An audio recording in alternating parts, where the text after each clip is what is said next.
pero directamente todavía no tengo el audiolibro, pero es un otro desafío que se presenta ahora. La Católica, el Hugonote. Contame un poco, me parece muy interesante tener esa ahí a mano. Sí, aquí viene la Católica. La Católica está Bueno, batiendo un récord impresionante. La gente llama, la gente está adquiriendo, se está vendiendo y estoy muy contento porque es un tema interesante, un tema un poco lejano parece, sin sí, embargo, siglo siglo XV, XVI, XVI, ¿no? siglo XVI. La guerra de religiones fue brutal y cruel.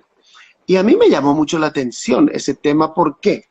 Porque en el 2008 más o menos, un teólogo menonita, Alfred Neufeld, me da un montón de libros y me dice, lee estos libros y escribí algo sobre Lutero. Lutero, un personaje bastante controvertido, y leí. Y cuanto más leía sobre Lutero, más apasionante era la historia, todo lo que pasó, porque Lutero marca no solamente un hito en la historia del cristianismo, sino en la historia de la humanidad. Entonces de allí surge un pequeño libro sobre Lutero, a propósito tengo aquí, que se llama Lutero, hereje o siervo de Dios. Porque según la Iglesia Católica fue un hereje, ¿verdad? Según la Exacto. Iglesia Protestante fue un siervo de Dios que rompió con la corrupción del papado, denunció toda la corrupción eclesiástica, etcétera. Es más, el propio Papa Pablo Francisco, escuché una vez le escuché hablar en Radio Vaticano y él decía, es que Lutero iba a surgir sea como sea, porque la corrupción de la iglesia era al mil por mil y sí o sí tenía que surgir gente que protestara. Es más, surgieron varias personas antes de Lutero, pero todos terminaron en la hoguera, se les quemó. Pero a Lutero no se le quemó porque tuvo la protección de los príncipes alemanes. Entonces Lutero es una figura central desde el punto de vista teológico, desde el punto de vista político, desde el punto de vista de la formación de los países protestantes en Europa, todo lo que significó la Biblia para Lutero y para Europa y para América después. Todo esto tiene vamos a decir, una hilación, una cosa va llevando a la otra. Y allí, en ese trajín de conocer sobre la historia del protestantismo, la historia de las guerras religiosas, yo me topo con los hugonotes. ¿Quiénes eran los hugonotes? Los hugonotes eran los protestantes, los evangélicos, que nosotros diríamos hoy en día, más perseguidos y más asesinados en la historia del protestantismo. Se les mató, pero como no sé qué en Francia, se les persiguió porque le perseguía la corona francesa, le perseguía la Iglesia Católica, la Inquisición, y luego también todo lo que era protestante, todo lo que era judaizante y todo lo que era islamismo, eran perseguidos por la corona española y la corona portuguesa. Y eso se notó. Es más, yo encontré un documento que los hugonotes trataron de establecerse en Pernambuco, Brasil, y fueron exterminados, exterminados. Esa es la pura realidad.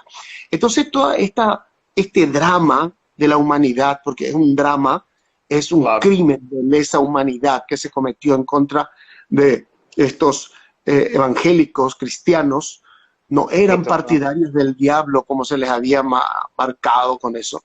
Y me llamó la atención y dije, tengo que escribir sobre esto, porque se sabe poco. Y empecé a crear la historia y dije, tiene que haber un condimento interesante. ¿Y cuál es ese condimento interesante? El amor. ¿Qué más que el amor? Entonces yo creo dos personajes, Madeleine y Jean-Pierre, franceses. Antagónico, antagónico, sí, es muy interesante. Me Exactamente. llamó la atención. Y esa es la idea, porque pertenecen a dos bandos diferentes, pero se aman. Lo mismo que hoy en día entre judíos y palestinos, también hay bandos diferentes, pero también hay amor, hay muchas historias entre judíos y palestinas. Entonces por allí surge la cuestión, y bueno, te voy a contar toda la historia porque si no, no vas a leer todo el libro. Pero lo que sí que No, la acción se pasa traslada. que es muy apasionante.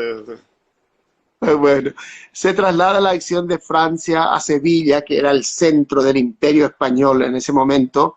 Por supuesto, se traslada a América, entra en juego la reina de Inglaterra, la reina de Francia, los reyes de España, porque era un momento lucha no solamente por los territorios que se conquistaban en América, sino también una lucha ideológica, política, religiosa.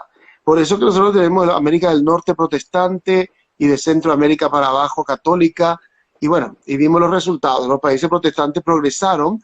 ¿Por qué? Porque dentro de la cultura protestante se incentivaba la lectura. La Biblia era un libro que se tenía que leer y se instaba a la lectura, mientras que en el mundo católico se perseguía la lectura, la Inquisición perseguía, la Iglesia Católica perseguía, la corona española ponía límites a la producción editorial. Y bueno, y el resultado tenemos que América Latina es atrasada y América del Norte es adelantada, porque toda esta cuestión de creencias influyó para el desarrollo de los pueblos. Me parece excelente. Este libro también recién salió del horno, ¿no? ¿Dónde la gente puede adquirir? El lector, también Lector. en el libro en su casa, en la Plaza Uruguaya, y esas librerías allí del centro sí las tienen, lo tienen.